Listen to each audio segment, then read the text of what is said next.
Country Extra. Good evening, everyone, and welcome to Alcoholics Anonymous Hour. My name is Dave, forever an alcoholic. Could we start off, Billy, as we usually do, by first of all wishing you a happy new year? We're back again this year. No, we're halfway through it now. And a big thanks to everybody at the radio here for giving us this Pleasure. opportunity. You know that. We're shortly going to be introducing one of our members who are going to share their story with us. But before we do that, I'd like to ask Dec to read the preamble that we use at the start of every meeting. And this tells you very simply what AA is, what it does, and what it doesn't do. Dec. Thanks, Dave. My name is Dec and I'm an alcoholic, and this is the AA Preamble. Alcoholics Anonymous is a fellowship of men and women who share their experience, strength and hope with each other, that they may solve their common problem and help others to recover from alcoholism. The only requirement for membership is a desire to stop drinking. There are no dues or fees for AA membership. We are self-supporting through our own contributions. AA is not allied with any sect, denomination, politics, organisation or institution, does not wish to engage in any controversy, neither endorses nor opposes any causes. Our primary purpose is to stay sober and help other alcoholics to achieve sobriety. That's great, Dec. Thanks for that. And could we now get our guests today to introduce themselves, please? Hi, my name's Geoff. I'm an alcoholic. Welcome, Geoff. Geoff, and thanks Hi for there. coming along today to share your experience, strength and hope with us. Really appreciate it. Welcome. Thanks for having me. Could you start us off by giving us some idea about your background, your childhood, where you're from, etc.? Yeah, hi, I'm Geoff. I'm an alcoholic, as I've already said. I was born in Dagenham. You could say Dagingham, the posh part. That's not black. That's not black country, is it? No, far from it. It's in London. And I moved from there when I was 3. We moved to Kent. Dad had... We lived in a flat. There was me and my 2 brothers, mum and dad. And he landed a good job, so straight down the A2. Moved into Kent. It was in the Medway Towns, and we moved into a 4-bedroom house. And yeah, it was nice. It was one of the first, because it was a new estate. They're only built in 75. I was born in 1972, so I was about 3 when we moved, and everybody else had the sort of 3-bedroom house, and we were very fortunate to have a 4-bedroom detached house. So yeah, moved over there. Really, I mean, from an early age, my mum was drinking. That's what I remember. Alcoholically or Yeah, just, alcoholically. My mum and dad used to argue quite a lot. Dad liked to drink, but he was like a lot of people back in the 1970s and 80s. You know, a lot of people used to go out to the pubs, but my mum never went. But my dad would go out there, and my mum would drink brandy as if it was like it was going out of fashion. And she used to have it by her side all the time, and I used to copy her by putting Coca-Cola in a glass, pretending it was brandy. And obviously when I was younger, I didn't know that sort of thing. And I used to be able to go down the shop and get the brandy when I was older for my mum, because it was a very small village out in the middle of nowhere. Yeah. But yeah, and then I think I noticed really when my friends used to say to me that your mum's the drunk one, whereas all the other mums and dads, my friends' parents, were going down the pub together. Whereas my mum was just drinking indoors. Yeah. And it was very sad, and she used to fall asleep and black out quite a lot as well, actively do things without realise she was doing it. And she was a smoker back then, so she nearly got the house alight a couple of times. Yeah. So that's from my early age. And Dad went down the pub, but he wasn't drinking like your mummy wasn't drinking. He would alcohol. go down there and have 4 or 5 pints. Normal. Normal for a night. Back then it was, yeah. But he was a workaholic. He would come back and he was up at 5:45 every day, and he used to get in at 6 in the evening. He used to work very hard, and we wanted for nothing really. No, that's good. Until it became a bit of a problem, and when he was at the pub, my mum would lock him out. I remember her locking him out one night, and he was trying to break the window to get in, and she would say he's horrible. He wasn't. He was just trying to get back into the house. And she would tape him on the old tape recorders. Remember those? Yeah. And say, trying to put me against it, which he didn't. He didn't at all. But I realised as I got older, that it was Mum that had the problem, not me. Had the problem, yeah. Not my dad, sorry. Yeah. So yeah. So you got that background there. Tell us about when you had your first drink and how that progressed. First drink was when I was 16. Because I'm into long distance running, I got to about 16. I was doing mini marathons, and then I was doing half marathons, and underage really. The policeman used to train me, used to get me into these races, and I used to say that I was older, but I wasn't. And when I got to 16, still doing my running, I took a drink which was Castlemaine 4X, and it wasn't the strongest in the world. I didn't like it, to be fair, but it did do something. My friend's mum and dad, they owned a pub in the village, because there was only 2 pubs in the village, and he nicked a crate of Castlemaine. We went over the marshes, and I tasted one of those. I thought, oh, this is rock and roll. I like this. And that was it. I liked the effect, and it progressed over time. It wasn't bad. I was still doing my running, but really it was going into the early 90s when the rave scene, when I had a little phase of going for the rave scene, but the drink was still there. And although I've had an addictive nature since I was younger, that was really where it sort of kicked off, going into the mid-90s, I would say. You didn't get into the pills and that when the rave scene with that? Yes, I did. But I did, and again, going from this addictive nature, on a Sunday when my friends would be, call it on a come down, I would be taking some on a Sunday morning and then going to work the next day, absolutely off my rocker. Right. But that sort of faded out. I mean, I got into other substances as well. It was cocaine use, but I managed to kick that. But the drink kept going. That was the thing that kept going. And I just had it for effect. It wasn't for the taste at all. And all of a sudden I was on the wine. It was just drinking wine, red wine. That was it. No, I'd look at the labels. It can't be 11%. It had to be 13.5%. Saying it was going to rock my socks a bit. Yeah. So it progressed from the beer to wine on a regular basis. It did. Yeah.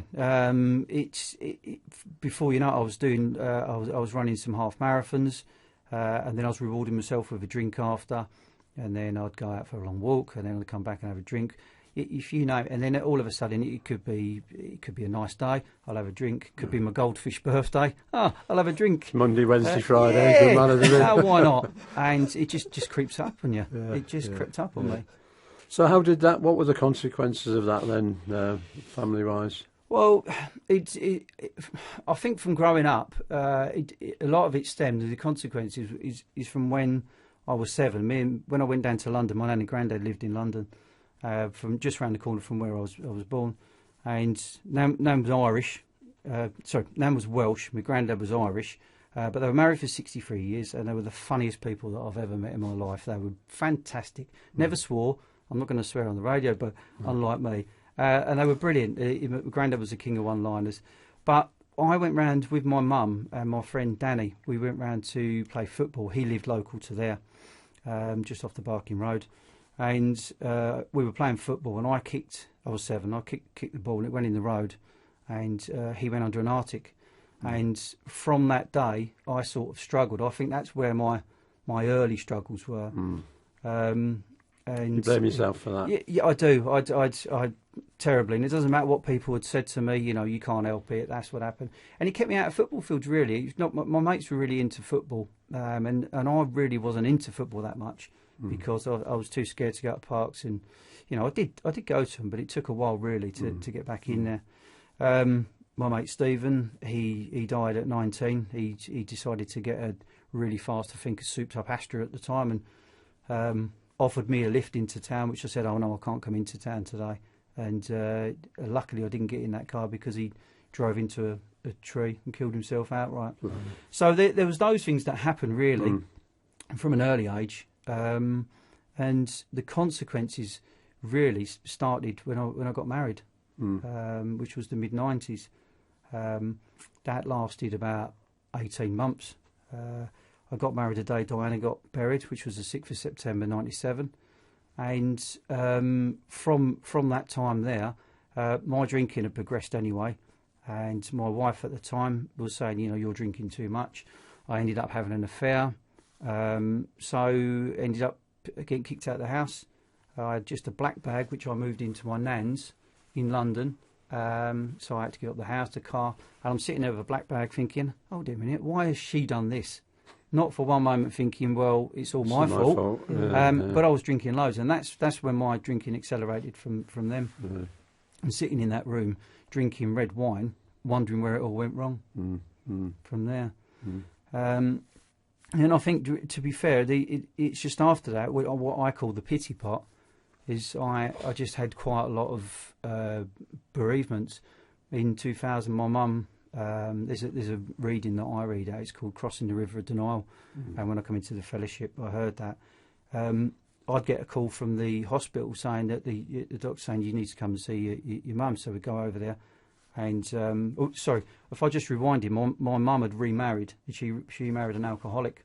All right. So he would call me and say, you need to come and see your mum. Then she'd be laying on the floor, and I'd say, well, what's wrong with her? You know, when's she going to be all right? They said, she is all right. I said, what do you mean? They said, no, she's drunk.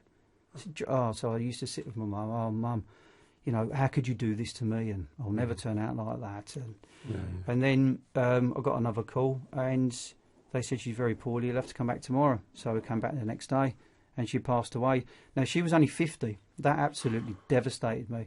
And when they let me, my brother stormed out of the hospital, and I had to ring my nan and tell her that her own daughter had just died from alcoholism.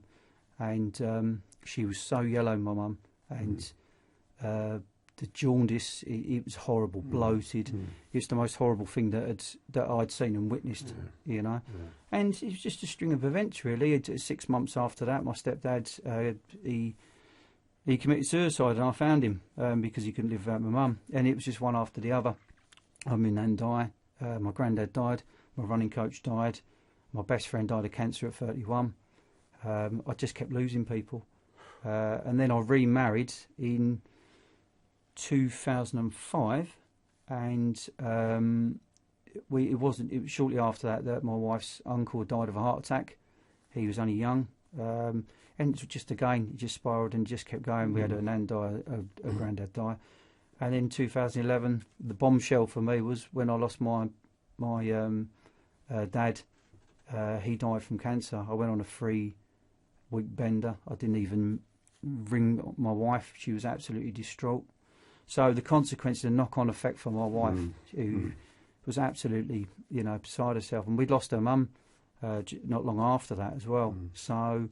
and my son was born in 2012, just after my dad died, the year after my dad died, and he was born with autism, so I drank on that as well. So every year I had someone pass away, but I felt that I couldn't talk to anybody. But I couldn't really talk to my wife. She didn't really get me. That's what I thought at the time. So drink was the answer.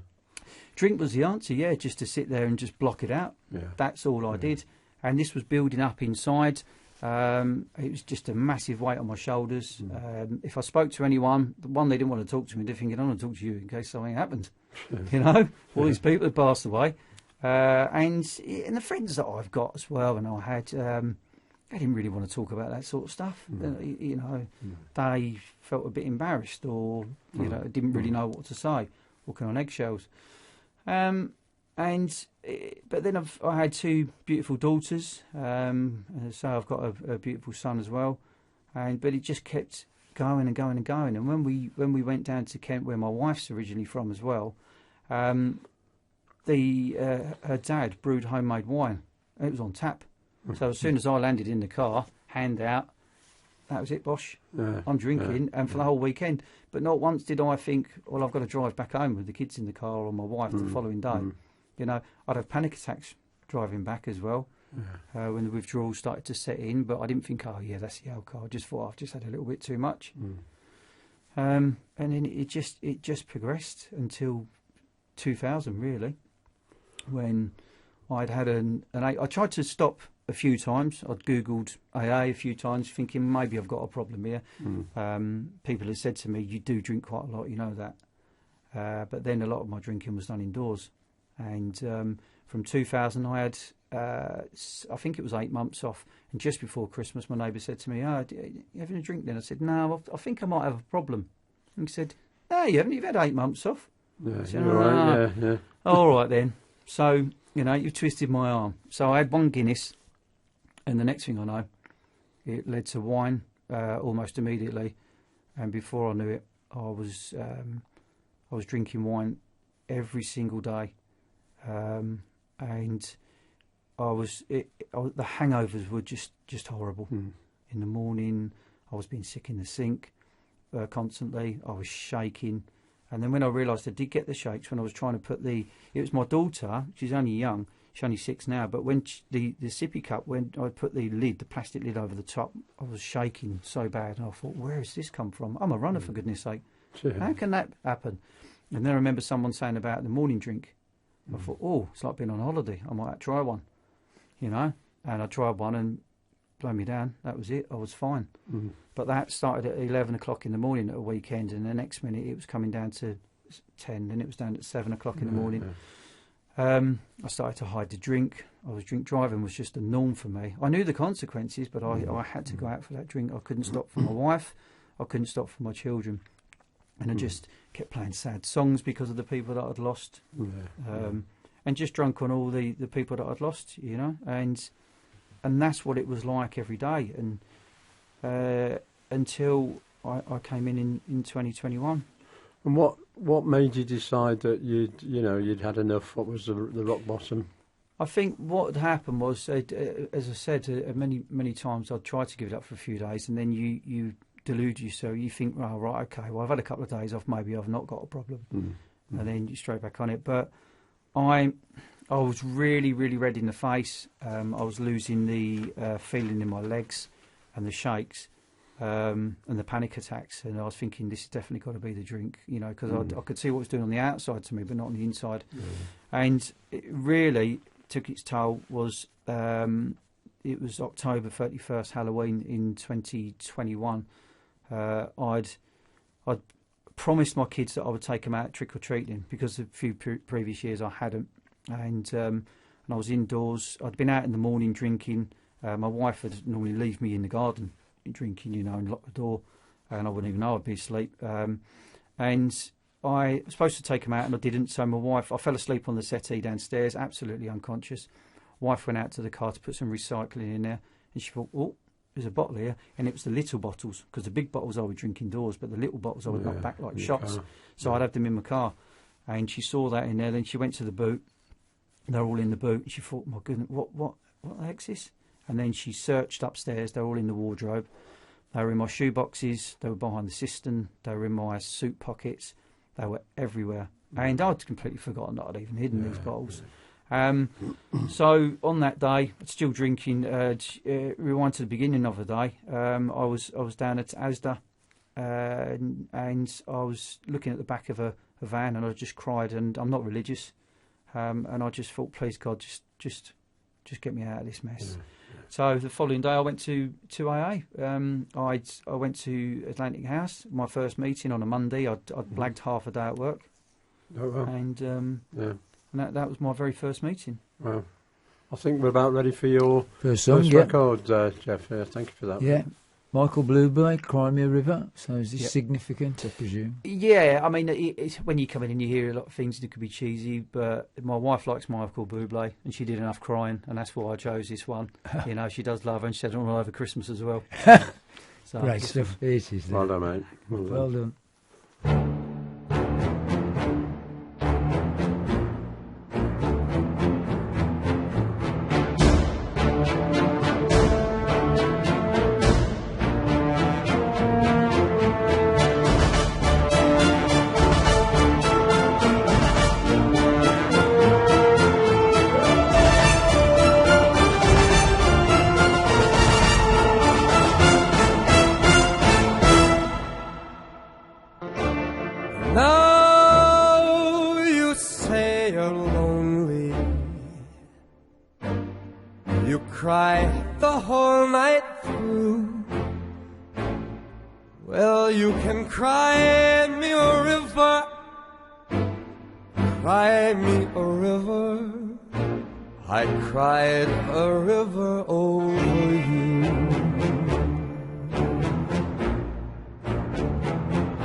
you can cry me a river,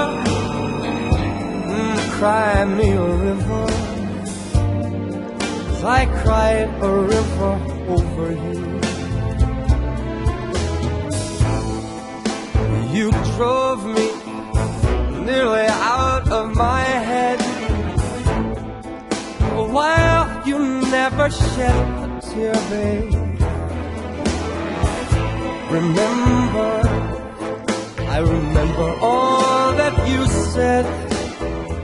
You told me love was too plebeian, told me you were through with me, and now you say you love me.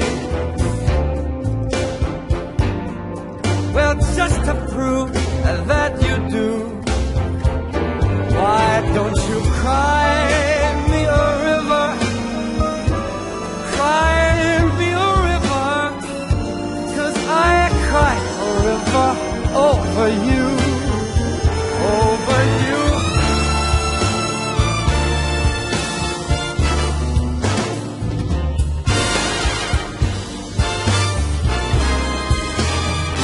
You say you love me, but you lie.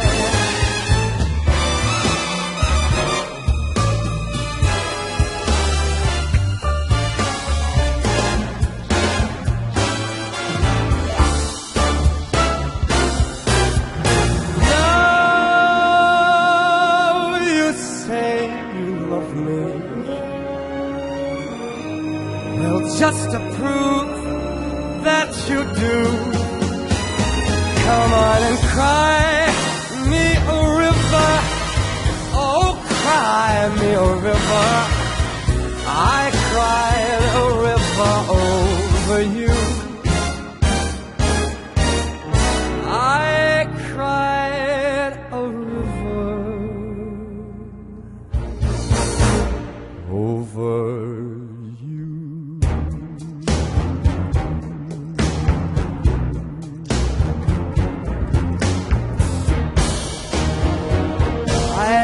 Cried a river. Now you can too. Cry me a river.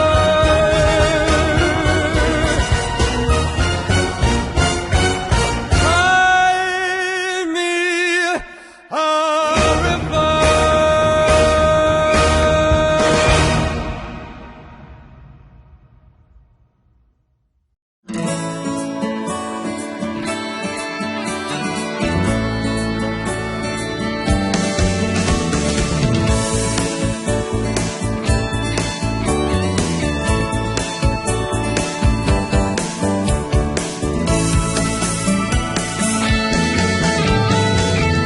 It's all about you.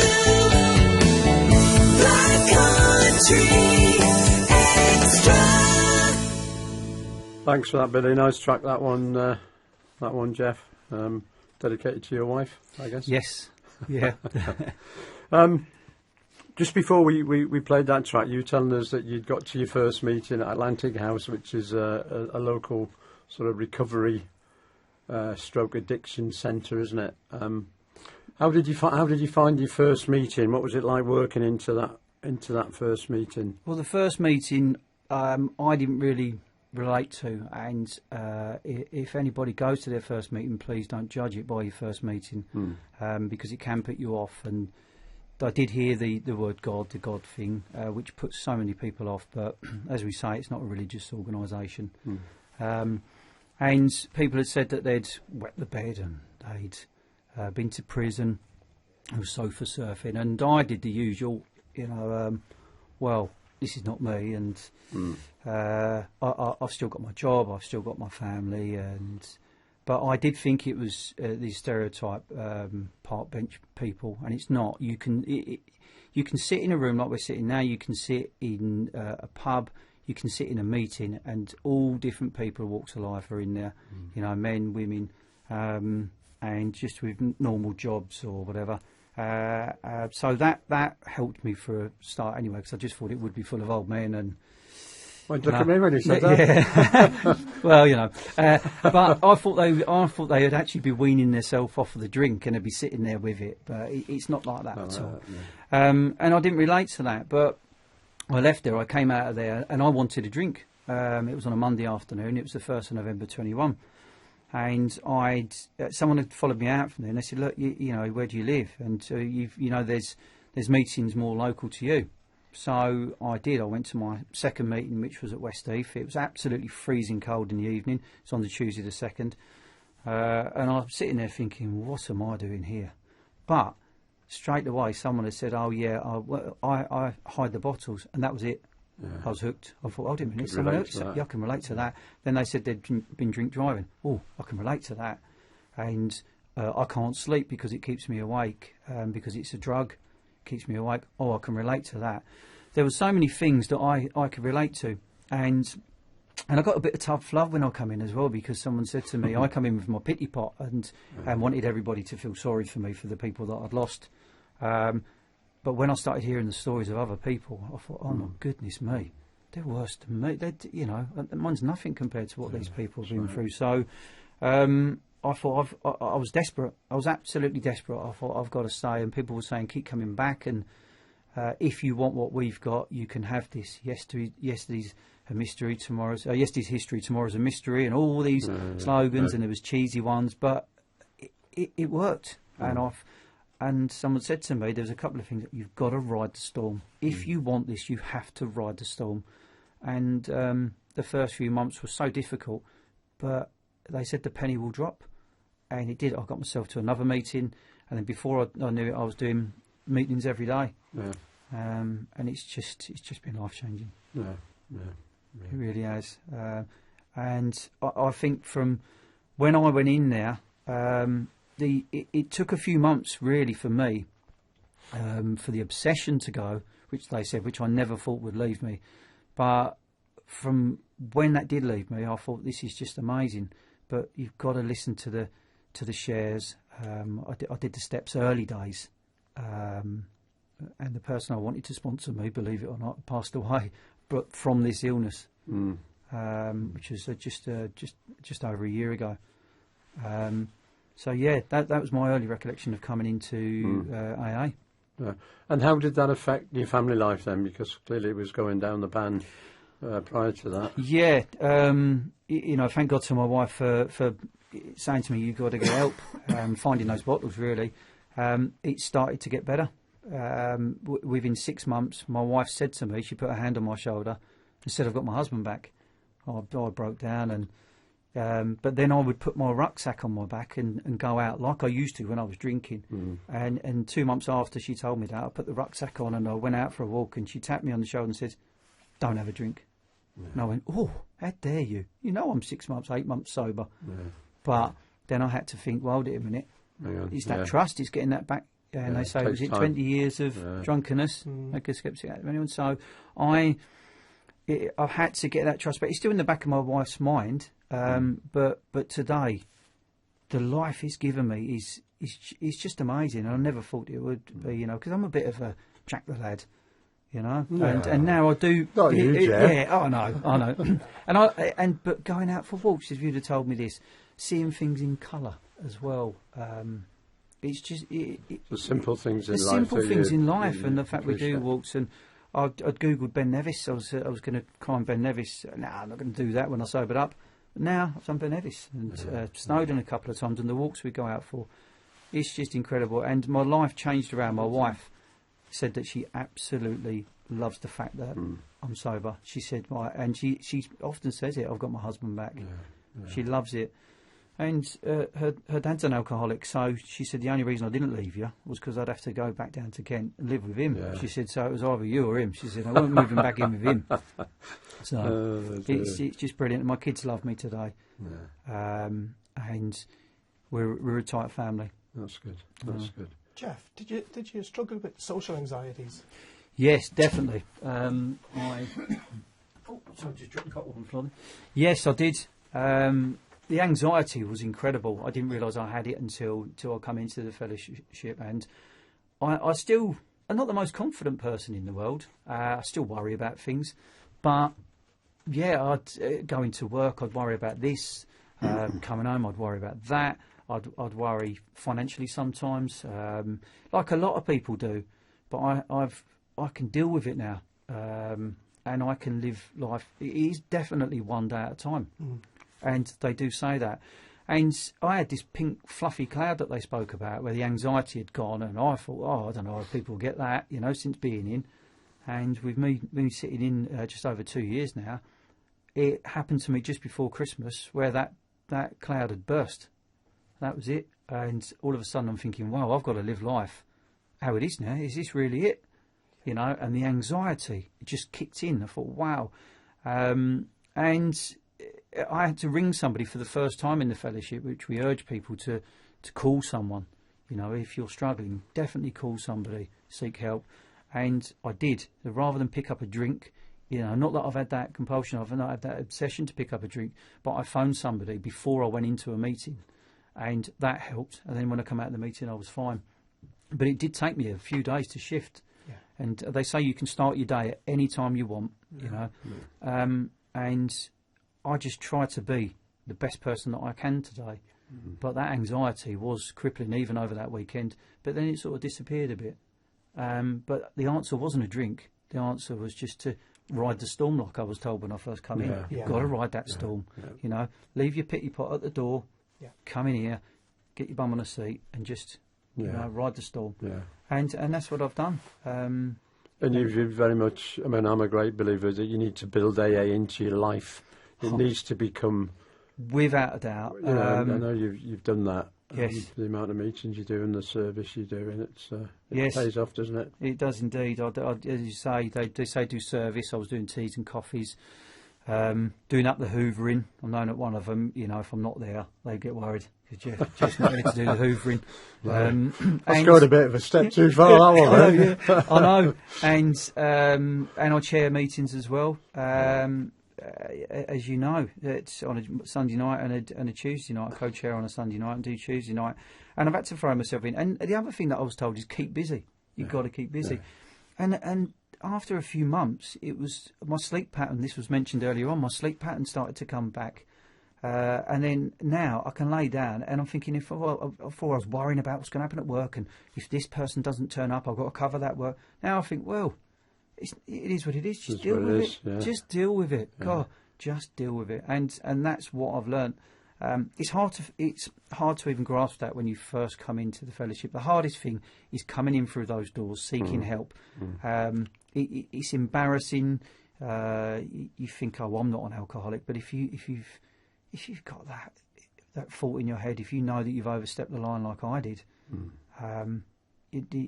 just ask for help. You've got to ask for help. Yeah. It is definitely in my life now. I still do between 7 and 10 meetings a week. Really? I do meetings every day. Sometimes I double up on Mondays. If I'm off, I'll double up on a Thursday, and Saturdays and Sundays as well. Wow. Now, my wife is very understanding. I told her that when I had this patch not long ago, just before Christmas, where I went through the bad patch of anxiety, she was very worried.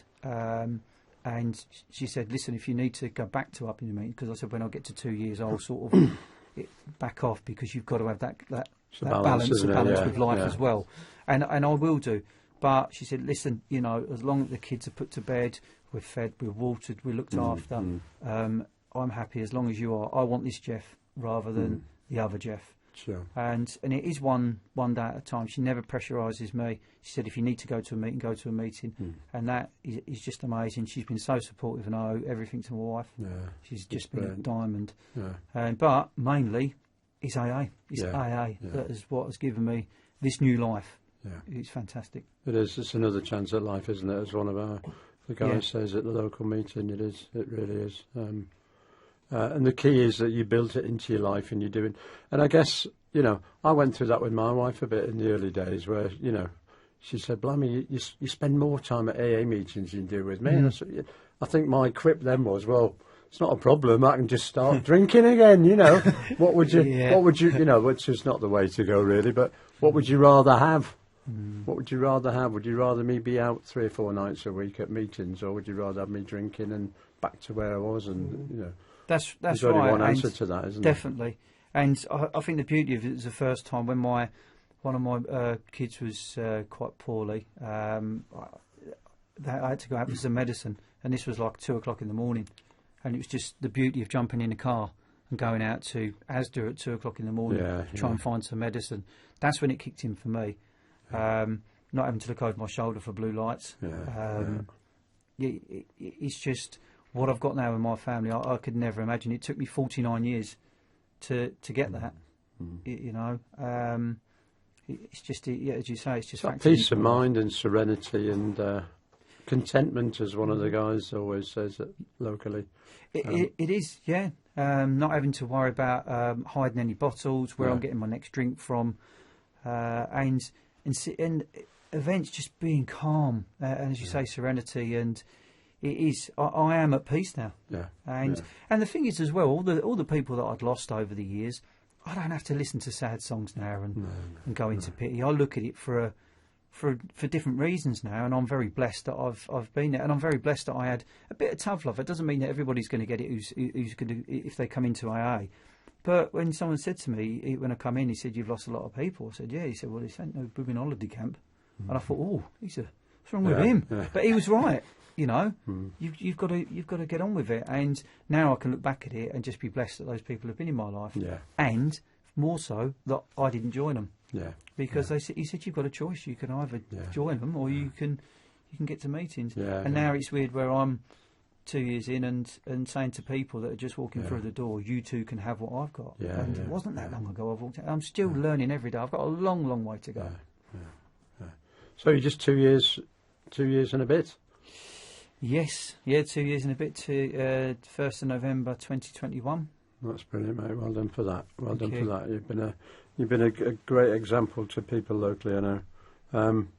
Did you ever imagine, you know, in the madness, that you'd ever get to that length of sobriety when you first came in? No, not at all. Absolutely no way. When I came in, I thought that maybe I might get a couple of months, and then the usual thoughts that come back into your head. You think, well, I can't be an alcoholic, so I might be able to give this another go. But then I heard people sharing about that in the meetings, saying if you know, complacency, do not get complacent, because. And then I think the good thing is where it's sad to hear it, but when people come back into the meetings that had been back out there to try the drink, not one person come in and said, "Oh, this was a bed of roses." They said it was in fact worse. And because I had a little taster of that 6 to 8 months off before I came in, I knew what it would be like. But it is one day at a time, and I've got to work at it. But I never thought that I would get 2 years. In fact, at my first year, when I went to the Kidderminster meeting, I think you were there. I broke down when I got my year coin, because I just couldn't imagine the fact that I got to a year. I mean, I couldn't imagine doing a day, let alone a year. And it was just an incredible feeling. No, it's amazing. It's a beautiful thing. I think we're ready for your next record, Geoff. Oh, yeah. Phil Collins, Groovy Kind of Love. Yes, this was my wedding song with my wife, and she said we've got like a groovy kind of love. So we both chose this one. Keep it clean, it's a family show. yeah, smoochy. But no, it's a great song as well. Lovely. Yeah, let's have a listen. Well done.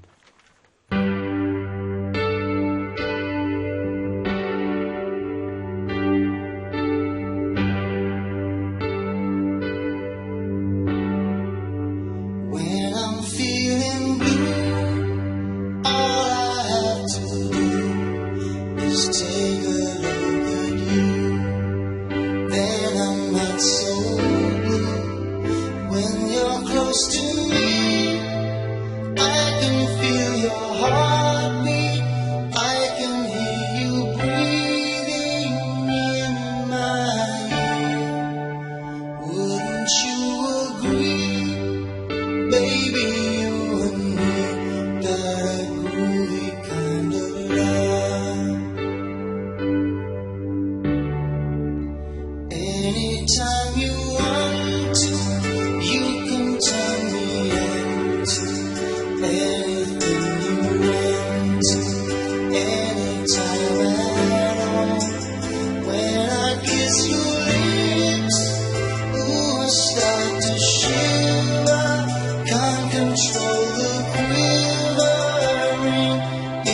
side.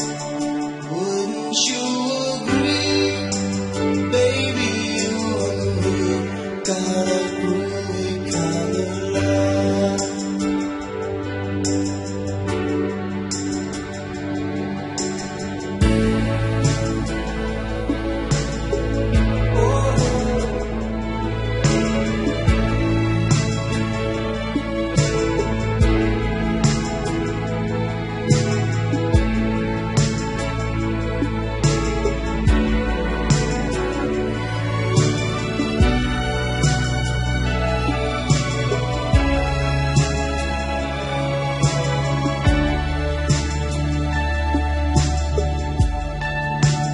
When I'm feeling blue, all I have to do is take a look at you.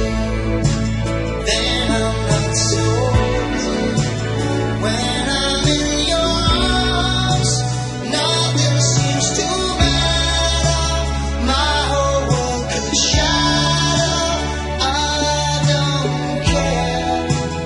Wouldn't you agree?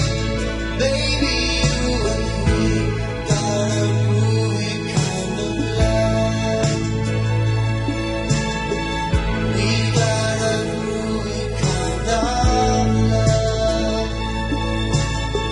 We got a groovy kind of love. Oh, we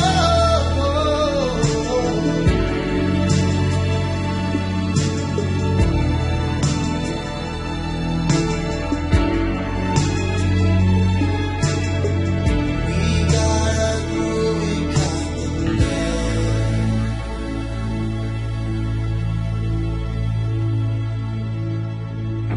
Black Country Extra. Thanks for that, Billy, and nice track that again, Geoff, and means a lot from your wedding. You was a groovy kind of love with your wife. Yes. Before we start again, can I ask Dec to give us the contact details, please, for anybody that's out there listening that think they might have a problem with drink. Dec. Thanks. I nearly called you Geoff. Thanks, Dave. As always, there's various ways to contact us. The easiest way is if you go to the Alcoholics Anonymous UK page, just search for it and it'll be the top one. And that homepage takes you into a list of information. You've got the free phone number, which is 0800 9177 650. That's 0800 9177 650. You can also drop us an email as well at help@aamail.org. If you'd like to pop along to one of the meetings, there's a little area, find a meeting. You can type in your postcode or town, the day of the week, and tap the go button, and it'll tell you all the meetings that's closest to you, the times and where they are. And finally, there is a live chat area where if you don't really want to pick up the phone and would just rather type a couple of questions, somebody will get back to you in real time. So if you do feel, or anybody that does feel that they are struggling, please get in touch with any of the ways just mentioned. Thanks. That is a live chat programme. It's not a robot, is it, at the Nope, other end? It's live a live chat. We have people volunteer to answer. Absolutely. That. Yeah, thanks for that, Dave. Okay, Geoff, you were telling us, well, I was going to ask my next question, how long have you been sober? But you've already, you're 2 years, which is brilliant. You're living proof that there's, albeit, a couple of years, you're relatively new in there compared to some people. But, you're living proof that there is a sort of another satisfying and enjoyable life after drinking. And you've talked about the effect that's had on your wife and your family. What would you say to people out there who are sitting listening to this thinking, blimey, I can relate to the way he drank. I used to hide bottles. I used to drink wine. What would you say to them? What advice would you give them? Get in touch, like Dec says, get in touch with AA, go onto the helpline. If you want to get to a meeting, I find personally live meetings for me work, other people, and it all depends on your circumstances as well. A lot of people like Zoom. But if you can get to a live meeting and interact, just do it. Don't be ashamed. Get to a meeting. Nobody will judge you from when you come in. You don't have to say anything at your first meeting. You don't have to say anything at the end at any meeting. But if you sit there and just listen at your first meeting, you'll be made to feel very welcome, like I was. And the more meetings you get to, as they say, more meetings, more chances. Few meetings, few chances. No meetings, no chances. It's a lifesaver. You don't have to sit there and drink on your emotions. If you've got a problem, you know you've got a problem, get to AA. It definitely has changed and saved my life. Yeah. So that would be my just advice. fill it in. And yeah, that's key. And I think you mentioned earlier on about your first meeting. There's a lot of mention of God, Yes. which is to some people is off-putting. But I think we always emphasise it's not a religious programme, but it is a spiritual programme. There is a need to have a higher power, whatever you decide that is. Yeah. Some sort of higher power in your life. Definitely, yeah.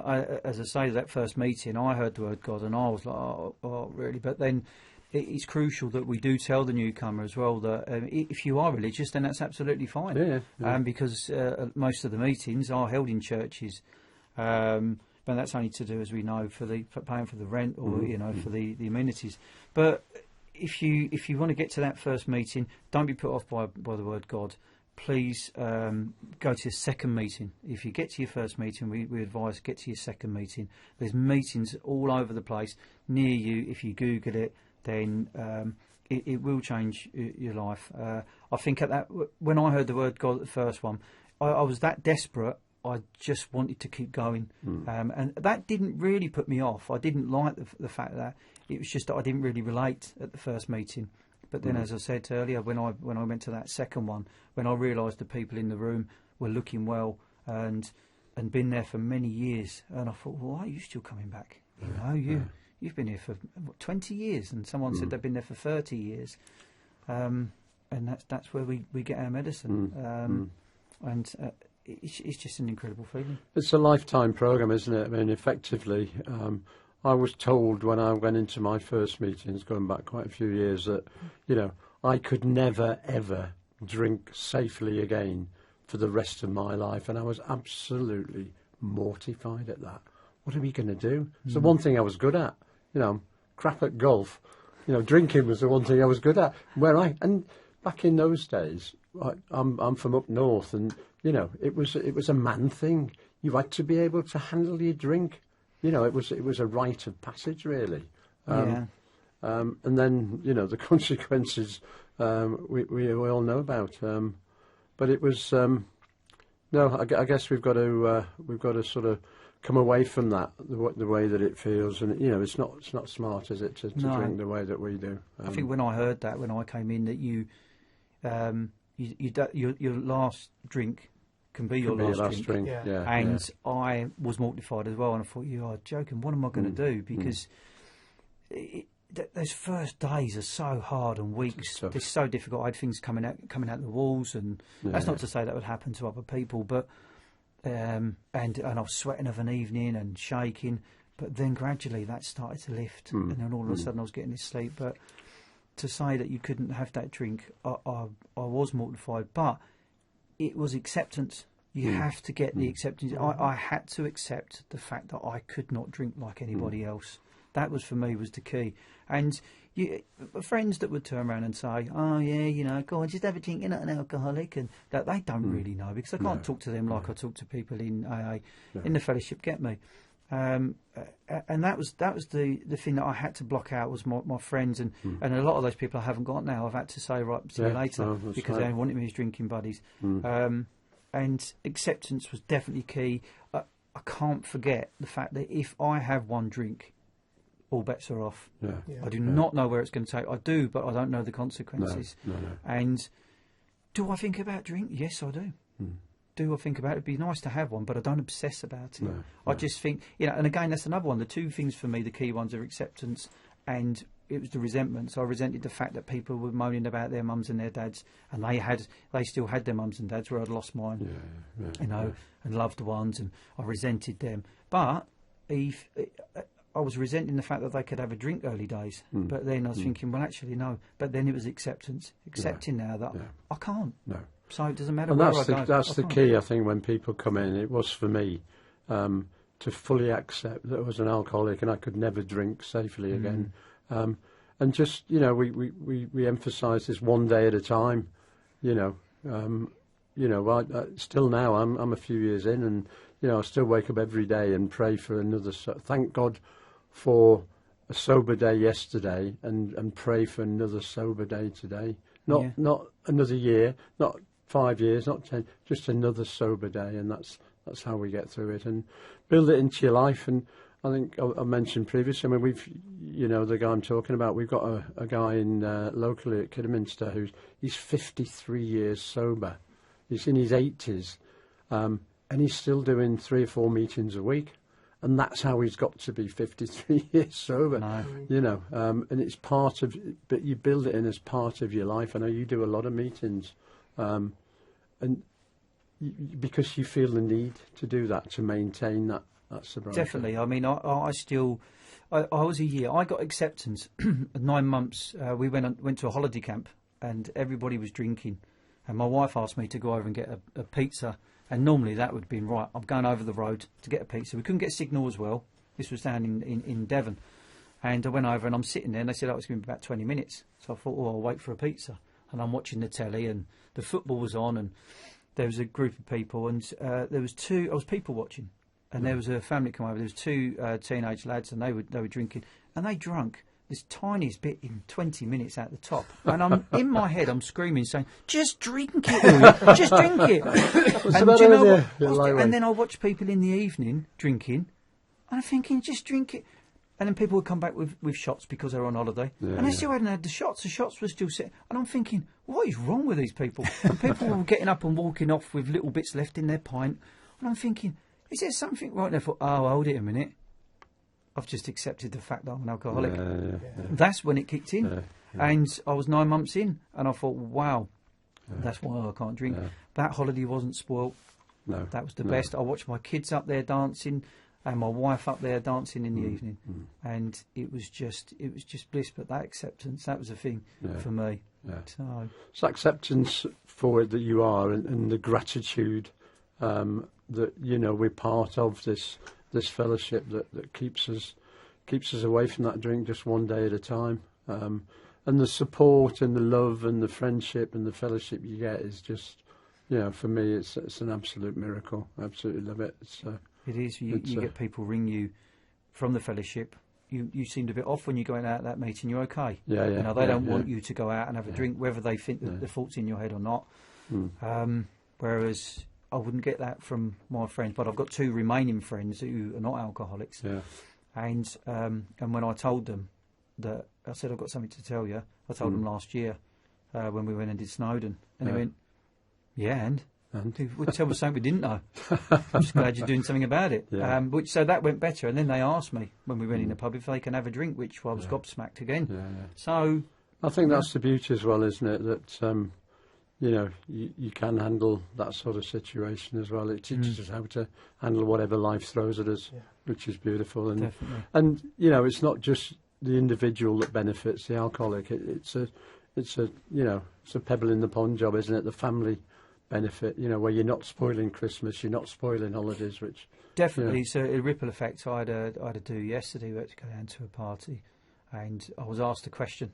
I wasn't drinking. So, well, first of all, I've just driven down from Birmingham, so I can't. They wouldn't have stopped me before that.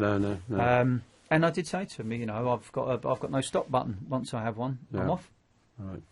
Geoff, I think we're about ready for your last record. Can I just say a big thanks for coming along today, taking the trouble, and for your openness and honesty. It's been an absolute pleasure, mate. Thank you. It's been a privilege to be here. Thank you for asking me. You're welcome. Absolute pleasure. And we're going out with Bobby McFerrin, so... Yes, what don't worry. Track. Be happy. That's what it's about. Oh, I'm happy nowadays. Yeah, man. What an absolutely brilliant track this is. So, it's been a pleasure, honour for the radio to listen to the stories again. So, welcome next time. Here we go, Bobby McFerrin. Don't worry, be happy. Yeah.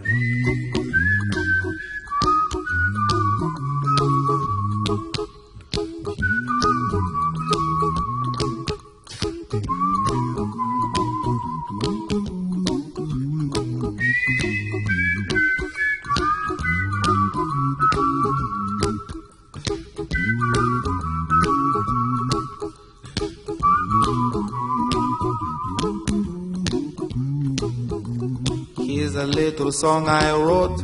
You might want to sing it note for note. Don't worry, be happy. In every life we have some trouble, but when you worry you make it double. Don't worry, be happy. Don't worry, be happy now.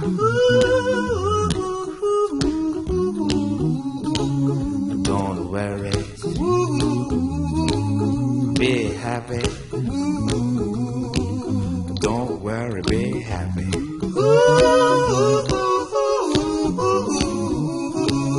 Don't worry, be happy. Don't worry, be happy. Ain't got no place to lay your head. Somebody came and took your bed. Don't worry, be happy. The landlord say your rent is late.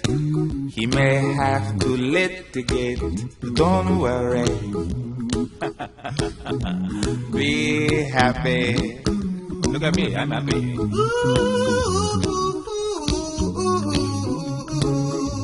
Don't worry,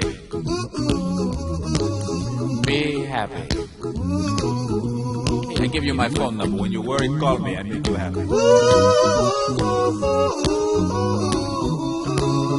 Don't worry,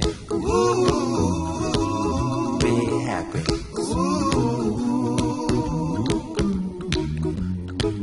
Ain't got no cash, ain't got no style, ain't got no gal to make you smile. But don't worry, be happy. 'Cause when you worry your face will frown, and that will bring everybody down. So don't worry, be happy.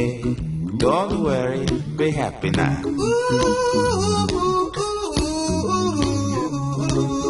Don't worry, be happy. Don't worry, be happy.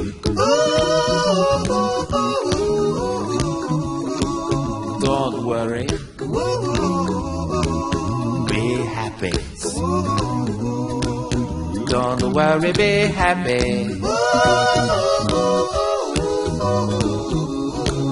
Don't worry, don't do it. Be happy. Put a smile on your face. Don't bring everybody down like this. Don't worry. It will soon pass, whatever it is. Don't worry, be happy.